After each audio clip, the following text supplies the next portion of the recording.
یہ جو آیت ہے نا جی پہلی سورہ نساء کی جو ہم نے کور کی، یہ نبی علیہ السلام کے جو خطبے ہوتے تھے نا ان میں بھی آپ یہ آیت پڑھا کرتے تھے۔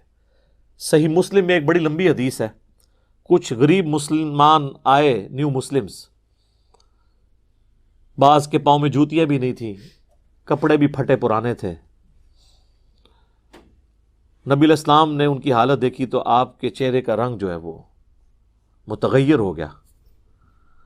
آپ نے لوگوں کو جمع کیا مسجد میں، اعلان کروا کے، اور مسجد میں آپ نے ممبر لگا کے خطبہ دیا، اور خطبے کا سٹارٹ ہی آپ نے اس آیت سے کیا، سورۃ النساء کی آیت نمبر 1، یا ایھا الناس اتقوا ربکم الذی خلقکم من نفس واحدہ، یعنی بتانا تھا کہ یہ جو اب نئے مسلمان آئے ہیں یہ بھی تمہارے باپ آدم کی اولاد میں سے ہیں۔ اور پھر آپ نے اس کے بعد سورۃ الحشر کی وہ آیت تلاوت کی کہ اے ایمان والو اللہ کا تقوی اختیار کرو اور ہر جان دیکھے کہ اس نے آگے کے لیے کیا عمل آگے بھیجا ہے، اللہ کی راہ میں صدقہ خیرات کر کے۔ یہ آیات سے آپ نے مسلمانوں کو موٹیویٹ کیا، پھر ترغیب دلائی کہ اللہ کی راہ میں خرچ کرو۔ تو لوگ اپنے اپنے گھروں کو گئے، جتنا ہو سکا لوگ اپنے گھروں سے لانا شروع کر دیا انہوں نے۔ ایک انصاری گھر گیا اور اس نے اتنا بڑا بورا ساز و سامان کا بھرا ہوا لا کے مسجد کے سین میں رکھا سب سے پہلے۔ اس کو دیکھ کے باقی لوگوں کو بھی حوصلہ ہوا کہ یار یہ تو بچاڑا ایک لوور کلاس کا آدمی تھا، یہ اتنا کچھ اٹھا کے لے آیا۔ تو لوگ اپنے گھروں کی طرف گئے اور لا کے مسجد میں ڈھیر لگ گیا سامان کا۔ اور صحیح مسلم کے الفاظ ہیں کہ نبی علیہ السلام کا چہرہ مبارک سورج کی طرح چمکنا شروع ہو گیا خوشی کی وجہ سے۔ اچھا، آپ کے جو ایکسپریشنز تھے نا بڑے ابرپٹ ہوا کرتے تھے، اگر آپ کو غصہ آتا تھا تو چہرہ مبارک سرخ ہو جاتا تھا فوراً ہی، اور اگر خوشی ملتی تھی تو چہرہ مبارک پہ خوشی نظر آتی تھی۔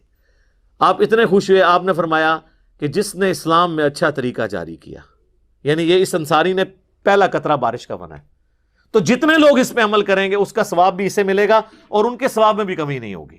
اور جس نے اسلام میں برا طریقہ جاری کیا، جتنے لوگ اس پہ عمل کریں گے اس کا وبال اس جاری کرنے والے پہ ہوگا، اور جو خود کر رہے ہوں گے ان کا بھی چھٹکارا نہیں ہوگا، ان کے بھی وبال میں کمی نہیں ہوگی۔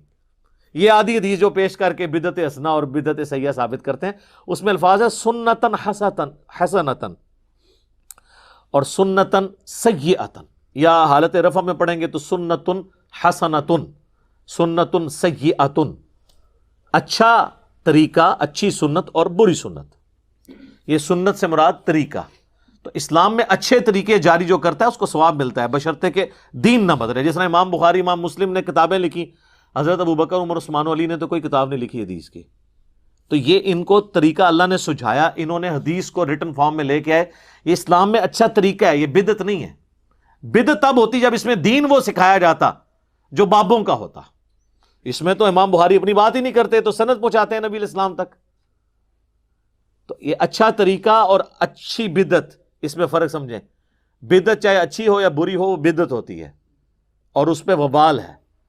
سنت جو ہے، اب جس طرح میں کہتا ہوں یہ کیمرے میں ریکارڈنگ ہو رہی ہے، اچھا طریقہ ہے۔ یہ گھڑی، اس کی بنیاد پہ نمازوں کی ٹائمنگ مسجد میں سیٹ کرنا، کس طرح ہمارا ٹائم ٹیبل اور شیڈیول جو ہے وہ ایڈجسٹ ہو جاتا ہے، یہ اچھا طریقہ ہے۔ مسجد میں ایئر کنڈیشن لگانا، اچھے قالین بچھانا، یہ اچھا طریقہ ہے۔ حج کرنے کے لیے ہوائی جہاز پہ جانا، یہ اچھا طریقہ ہے۔ یہ اچھی بدعت نہیں ہے، طریقہ ہے۔ بدعت تب ہوتی جب حج کے ارکان یا نماز کے ارکان اس میں کوئی تبدیلی لے آتا۔ تو یہ سپورٹیو چیزیں، جو دین کو سپورٹیو چیزیں جو ہیں وہ بدعت نہیں ہوتی، اچھے نئے طریقے ہوتے ہیں۔ ہاں، دین کو کوئی بدل دے، کوئی فجر کی 2 کی بجائے 3 رکھتے پڑے اور کہ جی خیر ہے ایک فالتو ہی پڑی ہے، وہ 3 بھی 0 سے ملٹیپلائی ہو جائیں گی، کیونکہ وہ نبی کے طریقے سے ہٹ جائیں گی صلی اللہ علیہ وآلہ وسلم۔